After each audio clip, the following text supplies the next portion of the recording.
Hey guys, today I'm going to be making a video that I'm going to call my picks to watch at Worlds, um, or something along those lines. I don't know what the actual title will be yet, but as you all know, Worlds 2022 is just around the corner, and I want to go over a few of the champions that I think might shake up the meta a bit in this tournament.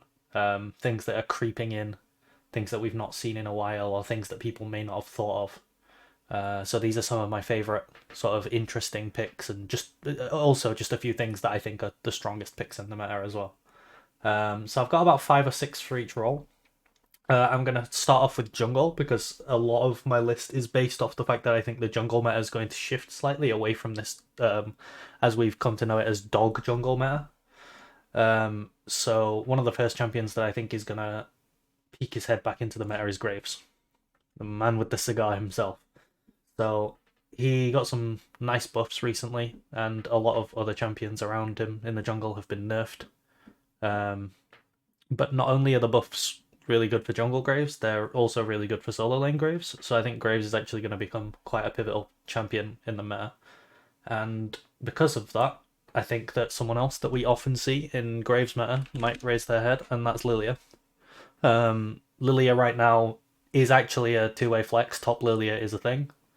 And I don't think the champion is as bad as people give it credit for. She just suffers from not being able to play the dog jungle role. But if we move into a meta where she's not required to give up camps to bail her laners out, she's not required to fully play around her laners, and rather the laners start playing around the jungler, I think Lilia has a chance to be really strong in the meta. In an equal vein, when you have laners playing with or around junglers, I think Nocturne's going to be really good. The buffs he received, despite being slightly tuned down afterwards in a later patch, the buffs are still really nice. And Nocturne feels really good right now. Another one that I think has been really good for an extremely long time, but is just underplayed, is Fiddlesticks. I just think Fiddlesticks is completely broken, and the only reason he's not being played is that there's quite a high barrier to entry with him. His clears are difficult, his playstyle is very different compared to what a lot of the junglers are traditionally used to. But he is a very strong champion, and it's something to watch out for, especially with Inspired being in play-ins. I think there's a good chance we might see an EG Fiddlesticks pick in play-ins. Um, Two more. Another one on the same line of Fiddlesticks. I think she's been strong for a long time, but Graves and stuff coming back benefits her. That's Kindred. I think if you pick Kindred in a comp where the enemy has to dive on you and like wombo combo and you stop it with Kindred ult, she's already gained so much value, but the amount of damage she can put out as well is completely bonkers. But it's really hard for her to get her marks in a meta where like your laners are demanding resources from you. And then finally, one we've seen a lot, an insane counter pick is Morgana Jungle. The clear is immense. The Black Shield can perform so many like amazing roles. It can block ridiculous amounts of abilities in the game. We've seen it as a counter into Vi. There's tons of champions that it can just completely shut down with the Black Shield and also outpacing them in the jungle. Um, on that note, I'm going to move into top lane. So a couple that I've already talked about. Graves. I think Graves is going to come back in top lane. He's going to be a flex from jungle. And in the same vein, I think Lilia as well. And also Nocturne. I think Nocturne top might come back. So he's not going to be as completely bonkers as he once was, where he was one-shotting waves and roaming. But I don't think he needs to, because his wave clear is already good enough. And I think the newer iteration of Lethal Tempo is better for him than the older one. So yeah, I think Nocturne top's going to be pretty reasonable. It's not going to be like you blind pick Nocturne top, but I think it will get flexed there. Now for another champion that I think has been really strong for a long time, and has also just been buffed. Nasus. Now, Nasus should be maxing E in the majority of his matchups. He should then be maxing W. Ever since they added the component to Nasus where his ult halves the cooldown of his Q, between that and his ability haste, he does not need any points in his Q for cooldown reduction on it. So you can max E, have an AoE 35% armor shred that does a ton of damage. You max W, you have a 95% movement speed slow, I think, and it's now around a 75% attack speed slow as well. The champion is completely insane. He has so much lane pressure with Emax, and I think people are not utilizing him well enough. The next one, with Graves top coming back, a traditional answer to that has been Jax, who is already in the meta, especially in the LPL. And I think if Graves top does come back, we will see a lot more Jax than we already do see, which is a lot in LPL. I think Jax is really strong. And finally, one of my answers to Ornn, which people don't really play, but I think you can play Zilean top into Ornn. So we've seen how oppressive Zilean can be if he actually makes it through the laning phase. There's the whole meme of NA just blind picking it and no one can punish it in lane. But if you counter pick into an Ornn, he genuinely can't really punish you in lane. And then you just free scale on Zilean. So that's one thing. I'm not as confident that we will see this, but I think it has like good potential if someone does go for it. We'll quickly go into the other solo lane now. So for mid, I also have Graves. Graves mid, I'm less confident in than Graves top, but I think it might get like a game or two. And then one that I think will get as many games as top is Nocturne. So I think Nocturne will be like a pretty reasonable three-way flex between the three roles, the two solo lanes and jungle. Not much to say there. We've actually seen Doinby play it this year already, so and that was before the buffs, I think. So it's definitely a possibility. Again, with Graves jungle coming back, one thing that I really like seeing paired with Graves jungle is Zoe. I think Zoe's a champion that's been like borderline meta for quite a while now. And if junglers like Graves come back, or also Nocturne jungle, like Zoe pairs really well with them. So I think she'll come back. And then my final three picks for mid are all in the same vein, and they are counters to what people are currently playing, which is run at you comps, right? And I've already made a video about Caps's Anivia. I think Anivia is crazy insane. You can see in that video how much work it did.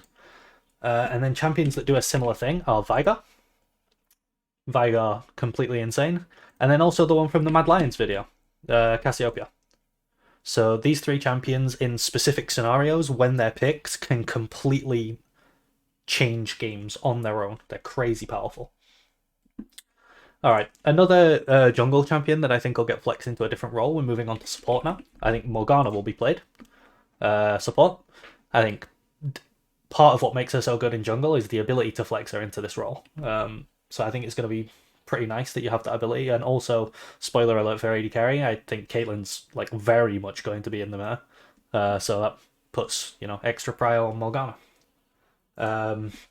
As for who I think the best blind supports are right now, I think Renata is like, you can't go wrong with this champ. This champ has been so good for so long. Like, she offers so much. Just an insanely good champion. And then also, like, less so, but Amumu is still very good. I think he is the best engaged support you can get. I, for one, am not too inclined towards engaged supports. I think like enchanters and disengagey supports are just better, or even pick supports, but you can play pick with Amumu. But as for engaging supports, he's the best of them, so I think he's pretty good. But on to pick, I think Pyke is crazy broken. This champ just does so much. Like, I feel like he does so much that often you forget that he even doubles gold when he gets kills with his ults. Like, he doubles the amount of income his team get from that kill. But that on its own is just mental. This champ is crazy. If he's ever in a lane where he's unlocked, like you pair him with Ezreal and Ezreal just holds the lane and Pyke is playing with his mid jungle, especially if it's like Graves Lilia in the pick, or Nocturne Lilia, the pick potential is disgusting, and this champion is going to really pop off in a lot of games, I feel like. And then finally, another thing that kind of hints towards AD carry is we've just had some Ashe buffs. Now, these Ashe buffs weren't particularly towards Ashe support. They were towards Ashe AD carry, but by buffing that, you buff the flex potential of this pick.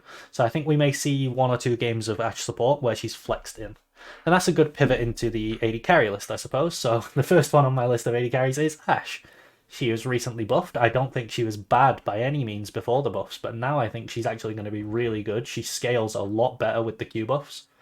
I think she has multiple options in ways of building. She's one of the AD carries that can build Blade of the Ruin King, which is really nice.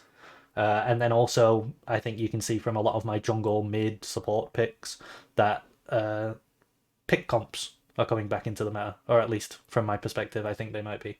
So yeah, Ashe with her ult brings a lot into that, and also just her passive slow is really nice. Power picks. I think these are the things that we'll see frequently banned or first picked. Draven. Draven hasn't been touched as far as I'm aware, and this champion has been busted for ages. There's really not a lot more to say than that. On top of that, Caitlyn. Caitlyn got some buffs a while back to her ult damage and headshot damage, and since then she's been really oppressive. And on top of that, a lot of the other AD carries have been nerfed. Think Sivir, Zeri, those guys. Very few champions are able to withstand like Caitlyn Lux lanes. I should have mentioned Lux in support actually, but that's purely because we'll see it with Caitlyn. And then also for AD carry, I think this is a champion that has benefited in the same way Caitlyn has, where she's not really been touched, but everyone else has been nerfed, is Xayah.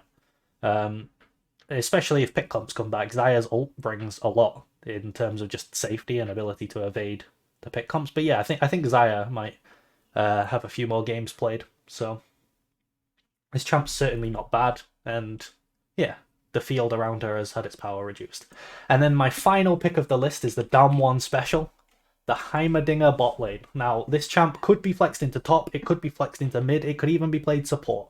You never know where this shit is going, and that's what made me love that Damwon draft so much, and I'm so sad they lost that game, because people then decided that the draft was bad. The draft was crazy good. I should do a video on that draft. I loved it. But yeah, Damwon played Heimerdinger AD carry. I think it was genius. The enemy team had to run into him, run into all his turrets. If you've ever been a melee champ in solo queue trying to run into Heimerdinger's turrets, you know exactly what I'm talking about. It feels unplayable. So in those angles, I think Heimerdinger's crazy. And specifically, I think he'll be played in the AD carry position mostly. Docdam seems like it's something that he has in his pool. So yeah, I think we might see that champ. So yeah, those are my picks to watch out for at Worlds in each of the 5 roles. I hope you enjoyed this video, and I'm looking forward to making more Worlds content. I'm planning on doing a video each day through the play-ins and also through the group stage, and probably in the knockout stage, where I'll have already watched the games, but I'll say what I think the best draft of the day and the worst draft of the day is. So yeah, look forward to those, and I'll see you next time. Peace.